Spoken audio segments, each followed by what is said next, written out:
रहमतुल्लिल-आलमीन सदक़ल्लाहु व सदक़ रसूलुहुन नबियुल करीम। दुरूद पाक पढ़िए सल्लल्लाहु अलैहि वसल्लम।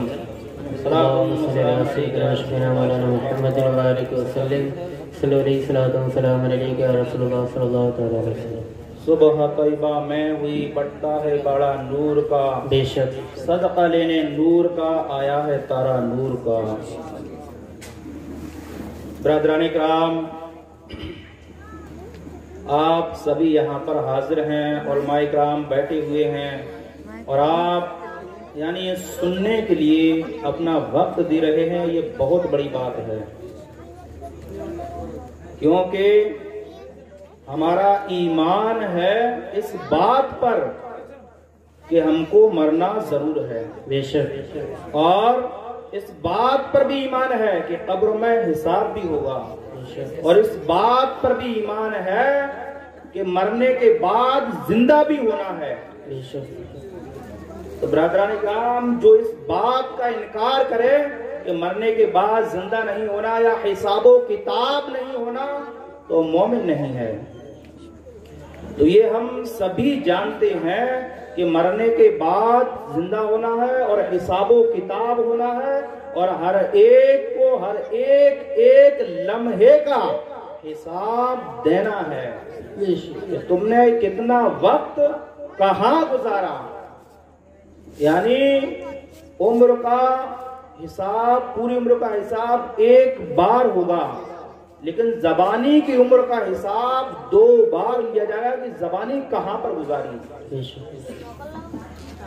आप सभी जानते हैं और देखते भी हैं कि हमारे ही सामने और हम ही में से कितने लोग यानी हमारी तरह रहते हैं, सहते हैं, और हमारे साथ से यानी वो हमारा साथ छोड़कर इस दुनिया से चले जाते हैं, और हम ही लोग उनको कब्र में दफन कर आते हैं और वहीं पर उनको छोड़ आते हैं।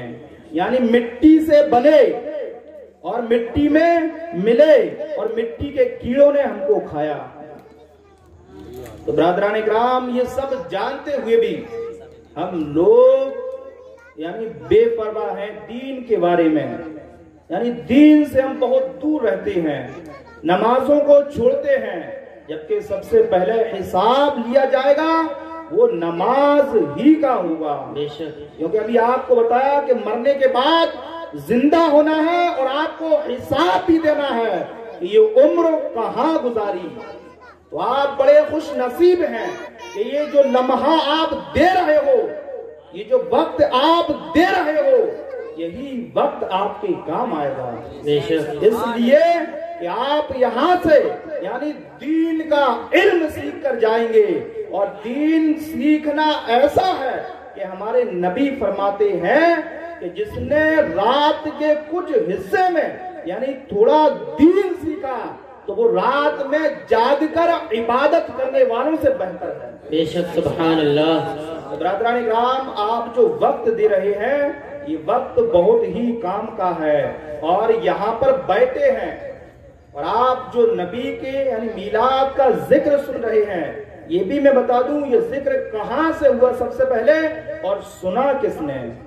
तो ब्रदरान किराम, ये जो मीलाद का जिक्र है, हमारे नबी की पैदाइश का जिक्र सबसे पहले हमारे रब ने किया, और सुनने वाले कौन थे? यानी नूरानी मखलूक, फरिश्ते, बेशक। तो ब्रदरान किराम, आप जो सुन रहे हो नूरानी मखलूक की सुन्नत को अदा कर रहे थे। तो बड़े खुश नसीब हैं आप सभी लोग कि आपने यानी चंदा दिया, पैसे इकट्ठे किए और इस प्रोग्राम को यहाँ तक पहुँचाया। और प्रोग्राम में आने का मतलब होता है, जैसे स्कूल में जाने का मकसद होता है कि वहां से हम इल्म हासिल करें, तालीम हासिल करें, ऐसे ही ये प्रोग्राम है, ये इसलिए किया गया है, इसलिए इसको इकट्ठा किया गया है तमाम लोगों को कि आप यहाँ पर आए और यहाँ से कुछ सीख कर जाएं, बेशक। सुभान अल्लाह। इस दुनिया में तमाम बादशाह आए, एक से एक पैसे वाला आया, किसी का इतिहास नहीं है, हर एक आया और हर एक कब्र में गया। लेकिन गौर कीजिए ब्रदरानी कराम, कुछ लोग ऐसे भी हैं कि उनको क़यामत तक के लिए याद किया जाएगा, इसलिए कि उन्होंने अपने रब को राजी किया, अल्लाह की इबादत इस कदर की कि अल्लाह उनसे राजी हो गया। अब क़यामत तक के लिए यानी आने वाले तमाम मुसलमान उनको ऐसे ही याद करते रहेंगे, जैसे हमारे गरीब नवाज, बड़े पीर साहब, निजामुद्दीन औलिया यानी तमाम बुजुर्गान दीन हैं, उनको लोग ऐसे ही याद कर रहे हैं और ऐसे ही करते रहेंगे। इन्होंने मालो जर को नहीं बल्कि अल्लाह को राजी किया, और जिससे अल्लाह राजी हो जाए तो ये सारी कायनात किसकी है? हमारे रब की है। और जब अल्लाह राजी हो जाएगा तो तुम जिस चीज को मांगोगे अल्लाह तुमको अता फरमाएगा। बेशक, सुभान अल्लाह। बरादरान इकराम, अल्लाह को राजी करो, क्योंकि अल्लाह के हुक्म के बगैर पत्ता भी नहीं हिलता, अल्लाह के हुक्म के बगैर पत्ता भी नहीं हिलता। तो बरादरान इकराम, आप सभी जानते हैं कि हमारा रब यानी जिसको चाहे मौत दे, जिसको चाहे जिंदगी दे, जिसको चाहे अमीरी दे, जिसको चाहे गरीबी दे, ये उसी के इख्तियार में है। आप सभी जानते हैं, यानी यहाँ पर काजी शहर मोहम्मद इख्तियार खान साहब मिसबाही बैठे हैं, मुफ्ती फरीद साहब भी बैठे हैं और दीगर यानी इमाम साहब बैठे हैं, ये सभी बैठे हुए हैं, सभी सुन रहे हैं। अगर मैं गलत बोल रहा हूं तो आप इसको बड़े गौर से सुनिएगा ब्रदरान किराम, क्योंकि आप सभी जानते हैं कि हर एक को मरना है और हिसाब देना है, और इज्जत जिल्लत देने वाला कौन है? हमारा रब। हजरत मूसा अलैहिस्सलाम, हजरत इब्राहिम अलैहिस्सलाम को आग में डाला गया, आग ने जलाया नहीं जलाया। इस्माइल अलैहिस्सलाम की गर्दन पर छुरी रखी गई, छुरी ने काटा नहीं काटा। हजरत इस्माइल अलैहिस्सलाम को वीरान जंगल में छोड़ा गया, क्या उनको भूख प्यास से इनका इंतकाल हुआ? नहीं, क्योंकि मौत जिंदगी का मालिक हमारा रब है। हमारे यानी हमारा ये ईमान है, हमारा आज का ये ईमान बन चुका है कि अगर हम नहीं करेंगे, अगर हम दीन की तरफ जाएंगे, नमाजों को पढ़ेंगे, इस्लामिक माहौल में आ जाएंगे तो गरीब हो जाएंगे, परेशान हो जाएंगे। तो गौर कीजिए ब्रदर इस्लाम, हमारा इस्लाम वो है, हमारा रब वो है कि जो नहीं कमाता उसको भी बेहतर से बेहतर खिलाता है। जानवर कमाते हैं नहीं कमाते, अल्लाह उनको बेहतर गिज़ा देता है। शेर मांस खाता है, अल्लाह उसको मांस भी देता है। ब्रदरान इकराम, हमारा रब हर शय पर कादिर है। सिर्फ ईमान मजबूत होना चाहिए, अल्लाह पर भरोसा होना चाहिए। वजह यह है कि हम लोग अपने ईमान को कमजोर कर बैठे हैं, अपने ईमान को कमजोर कर बैठे हैं। रब से हमारा भरोसा कम हो चुका है, बल्कि होना तो ये था कि हमारा पूरा भरोसा, पूरा ईमान ये होना था कि अल्लाह जो करेगा वही होगा और हम उस पर राजी हैं। बेशक, सुभान अल्लाह। तो ब्रदरान इकराम, ये ईद मिलाद नबी का मौका है और नबी पाक सल्लल्लाहु अलैहि वसल्लम की बरात का जिक्र किया जाएगा।